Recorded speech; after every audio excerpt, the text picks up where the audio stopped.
15 grados.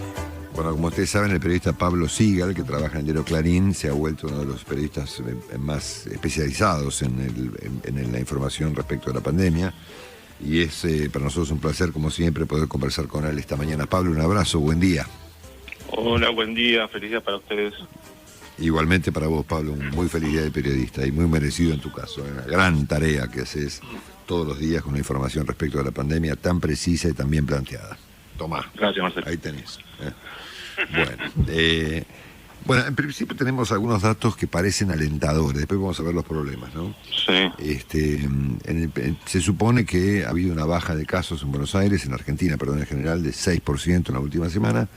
Inclusive pareciera una baja consistente con los números que se ven en el mundo, ¿no? Donde este fin de semana también se registró una baja de casos, no sé el porcentaje, pero el mundo no está subiendo, está más bien bajando, ¿no?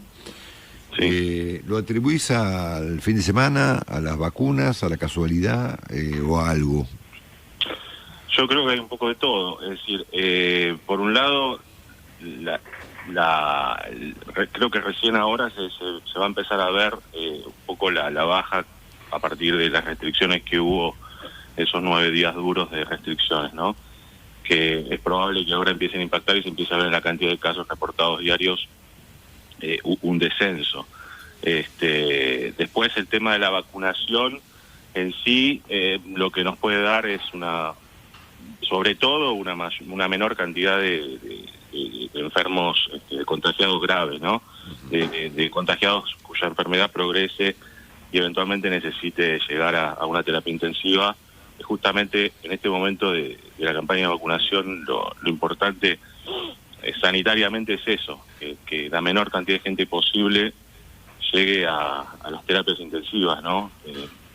Pensar con una inmunidad de rebaño en los niveles que está vacunando Argentina es bastante utópico. O sea, en realidad es un objetivo de vaciar o tratar de aliviar los hospitales, las clínicas, para que este número que viene creciendo y viene batiendo récords a diario de la cantidad de camas de terapia ocupadas pueda empezar a bajar. Esa es la variable que en definitiva hace que el gobierno decida apretar un poco más las tuercas o aflojarlas en lo que tenga que ver con las restricciones, ¿no?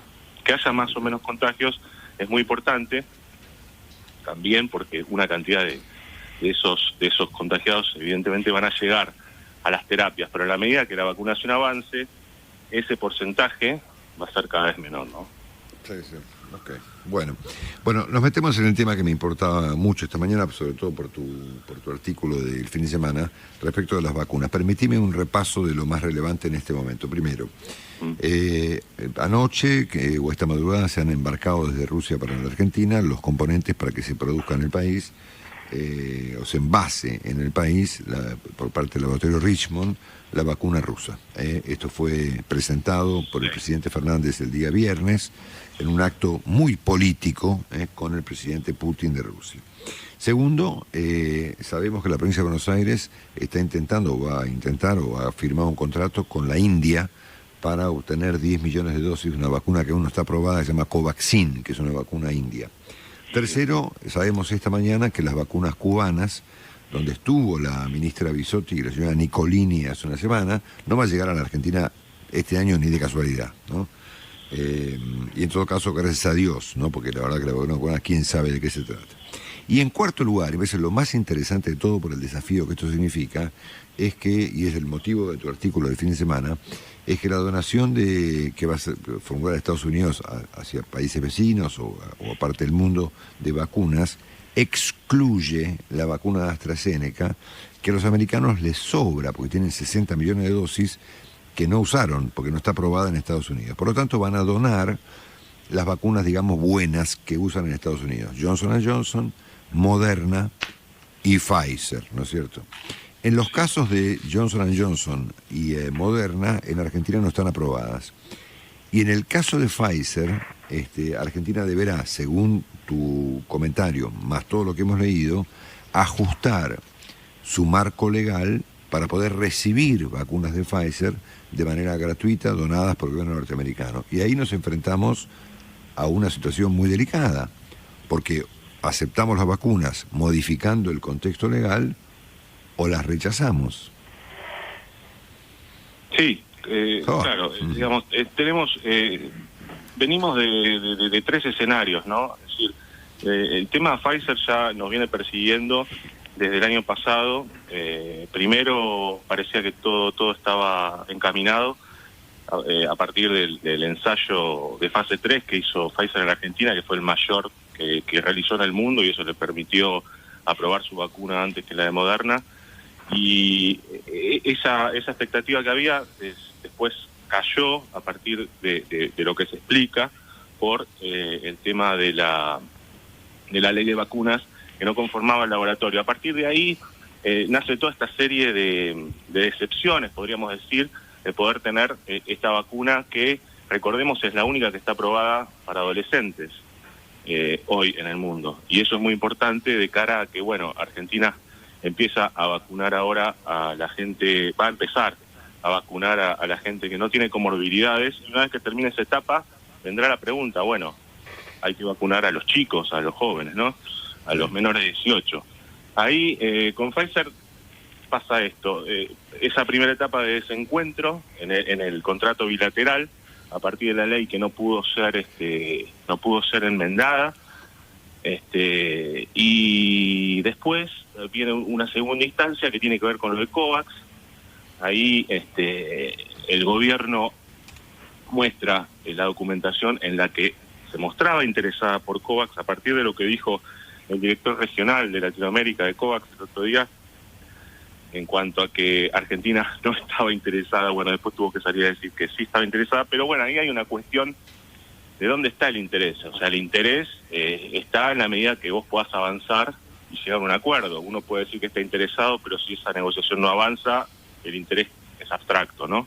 Entonces, ahí lo que pasó fue que Argentina, por carta, por escrito, presentó su interés por obtener la vacuna de Pfizer, que por otro lado era una cantidad de vacunas muy menor a la que se hablaba originalmente del contrato bilateral. Eran unas 180.000 vacunas por COVAX de Pfizer, cuando se había hablado de más de 10 millones de vacunas en el contrato bilateral original.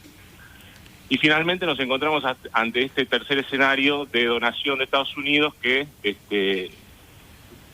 otra vez la madre de todos los problemas tiene que ver con la ley. Argentina no podría recibir vacunas de Pfizer si su ley no se adapta a las pretensiones del laboratorio. Entonces, todos los caminos conducen a la ley, y ahora hay que ver qué pasa con esa ley, si finalmente el gobierno decide modificarla, y se puede finalmente obtener esas vacunas que, por otro lado, uno mira en Latinoamérica y ve 7 países de Latinoamérica que tienen hoy la vacuna de Pfizer y pudieron cerrar sus contratos, más allá de que Pfizer haya entregado más o menos vacunas. La pandemia no se acaba este año, ¿no? O sea, la pandemia sigue y Argentina va a necesitar muchas vacunas. No se termina con el contrato de AstraZeneca de 22,4 millones de vacunas. Eso no nos va a alcanzar para seguir enfrentando la pandemia. Y vamos a necesitar vacunas para la segunda vuelta y vacunas para adolescentes y todas las vacunas necesarias, y cuanto más laboratorios puedan proveernos de vacunas, mejor. Entonces ahí lo que va a faltar es finalmente esta voluntad política de poder acercarse a las pretensiones del laboratorio, que aparentemente no está dispuesto a dar el brazo, digamos, a torcer. El gobierno lo sabe, son muy duros, y evidentemente va a haber que hacer algún retoque de esa ley para que el contrato se pueda firmar, efectivamente, ¿no? Si es que esa es la voluntad. Da la impresión de que, por lo que dijo el fin de semana el jefe de gabinete, no habría tal voluntad, ¿no? Bueno, ahí, digamos, bueno, es obviamente creo que tiene que ver con la voluntad. Vimos el caso peruano, que la voluntad fue muy importante para poder llegar a un acuerdo con Pfizer. Estaba dibujada la negociación y finalmente pudieron firmarlo porque hubo una intención de hacerlo. Es decir, Argentina cree que hay una obsesión con Pfizer, el gobierno más que Argentina cree que hay una obsesión con Pfizer y busca otras alternativas. Por ejemplo, la COVAX, la vacuna cubana, o la vacuna otra vacuna china, India, perdón, y bueno, y también la posibilidad de Johnson & Johnson está ahí latente. Hay una negociación abierta hace muchos meses, y es llamativo también que el laboratorio de Johnson & Johnson todavía no se ha terminado, según informa el gobierno, de entregar los papeles para que esa vacuna pueda ser aprobada. Sí. Tampoco está aprobada acá, tampoco está aprobada en Argentina la de Moderna, ¿no? Moderna no presentó.